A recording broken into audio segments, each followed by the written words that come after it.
Et puis les membres de l'association des personnes handicapées du Gabon étaient également au cabinet du travail du vice-président de la République ce matin. Pierre Claver, Maganga Moussavou et ses autres ont discuté des maux qui minent le quotidien de cette frange de la population au lendemain de la célébration de la journée internationale qui leur est dédiée. C'était le 3 décembre dernier.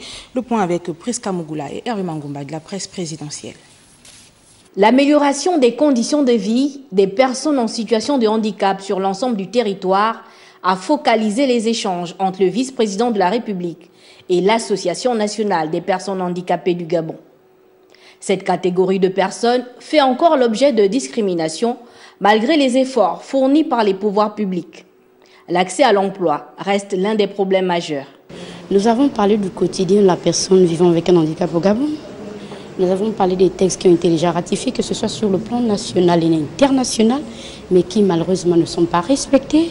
Nous avons parlé de l'employabilité des personnes handicapées dans le chapitre 5 du Code du travail, aux articles 181 et 82. Voilà.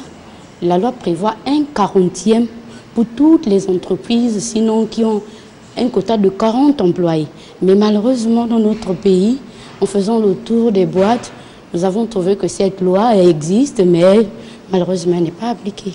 Donc, monsieur le vice-président nous a encore dit de vive voix qu'il devait nous accompagner dans cet élan. On va adresser des courriers avec toutes ces revendications et lui remettre sa main propre. Lui, il va jouer son rôle de vice-président.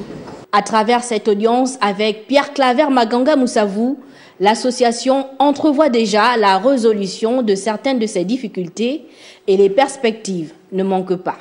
Au niveau des perspectives, on a parlé de problème d'accès à l'eau dans le site d'Akébé et on a parlé du problème de route dans le site du PK12.